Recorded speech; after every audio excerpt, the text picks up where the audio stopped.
Você aí vai se aposentar em breve, então é preciso estar atento. As mudanças da reforma da Previdência, promulgada em 2019, começam a valer agora, em 2025. Existem regras automáticas de transição e elas mudam a concessão de benefícios a cada ano. Então, quem chega para explicar tudo para a gente é o professor Luiz Lopes Martins, da FGV Direito Rio. Boa tarde, professor.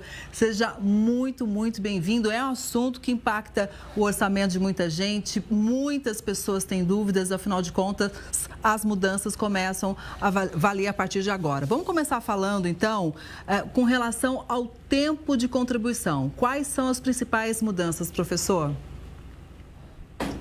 Boa tarde, Kelly. Boa tarde a todos os espectadores. De fato, desde a última reforma da Previdência, todos os anos a gente tem alguns gatilhos automáticos que são implementados a partir de 1º de janeiro, e nesse ano não é diferente. A aposentadoria por tempo de contribuição ela foi fundamentalmente extinta na última reforma para todos os novos segurados, para todo mundo que entrou no INSS, que começou a trabalhar depois de 2019, mas eles mantiveram algumas dessas regras anteriores, algumas das regras para permitir uma transição para aqueles que já estavam ou que tinham ali uma certa expectativa de se aposentar por tempo de contribuição. No caso, especificamente, o que muda agora em 2025 são 2 dessas regras de transição, 2 das 5 ou 6 regras de transição, dependendo dos casos, que são especificamente as regras de pontos e a regra de idade mínima mais tempo de contribuição. Para ser bem direto, ainda é necessário, em relação especificamente ao tempo de contribuição, o tempo de 35 anos para o homem e 30 anos para a mulher, mas acompanhados de alguns outros requisitos que podem variar dependendo desses 2 casos. Não sei se você prefere que eu já entre nesses detalhes. Pode sim. Vamos já aproveitar o embalo, a gente já explica, professor. Perfeito. Então, o que vai ser alterado no caso da regra de aposentadoria com idade mínima mais tempo de contribuição é a exigência agora de um total de 102 pontos para o homem e de 92 pontos para a mulher. O que isso significa? Que quando o homem somar a idade dele com o tempo de contribuição dele, ele vai precisar ter nessa soma 102. E no caso da mulher, 92. Então, por exemplo, uma mulher que tenha 30 anos de contribuição, a partir de 2025, ela vai precisar ter pelo menos 60 anos de idade para conseguir cumprir o critério exigido pela legislação. Professor, e em relação justamente à sua categoria, aos professores, muda algo? Quais são as principais observações? Tem algumas exceções ali, com uma diminuição tanto do tempo de contribuição quanto da idade, né? São 5 anos a menos, mas, digamos, a dinâmica do regramento é o mesmo. Aumenta 1 ponto agora em 2025 em relação ao que existia em 2024. É uma pontuação menor, inferior, como eu disse, em 5 pontos em relação à regra geral, mas não existe nenhuma especificidade maior agora em 2025 para os professores. Uma outra dúvida que chegou aqui é a seguinte, né? Antigamente tinha aquela estratégia de contribuir a mais para ver se conseguia um valor mais elevado na hora de se aposentar. Isso ainda tem algum efeito ou não? Talvez esse seja um dos pontos mais centrais, porque embora nesse caso concreto essas 2 regras elas tenham sido alteradas, a gente pode falar de dezenas de outras regras alternativas que ainda existem, e é muito importante que as pessoas busquem analisar qual é o melhor cenário para elas. Às vezes o segurado, a pessoa que vai se aposentar, viu ali, fez uma simulação em 2019 ou em algum momento e fica muito, digamos, focado naquela regra, mas é importante entender as alternativas, entender quais são os impactos, inclusive nesse aspecto que você mencionou, que é a regra de cálculo. Se um aumento da contribuição ou não vai aumentar a aposentadoria no final, isso é uma questão que depende de cada caso concreto.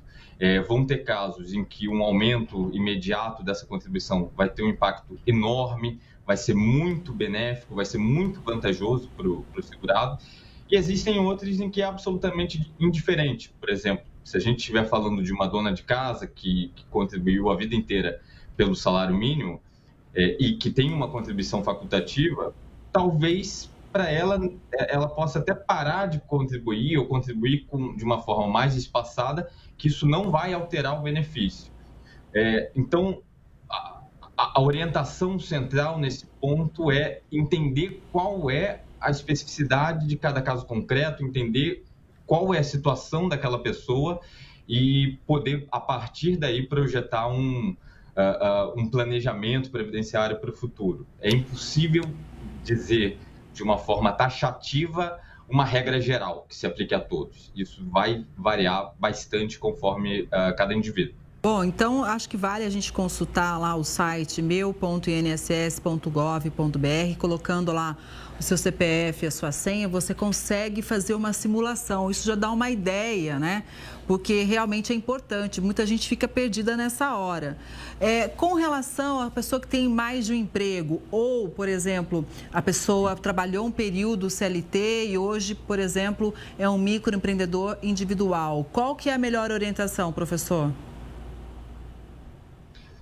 Se ela manteve mais de um emprego, para fins de INSS, os 2 empregos vão ser considerados. Atualmente, enfim, isso já até deu algum debate no passado, hoje está mais consolidado, de que essas contribuições vão ser somadas e o benefício dela vai considerar o valor total que ela efetivamente contribuiu para a Previdência. Em relação ao MEI, a mesma coisa,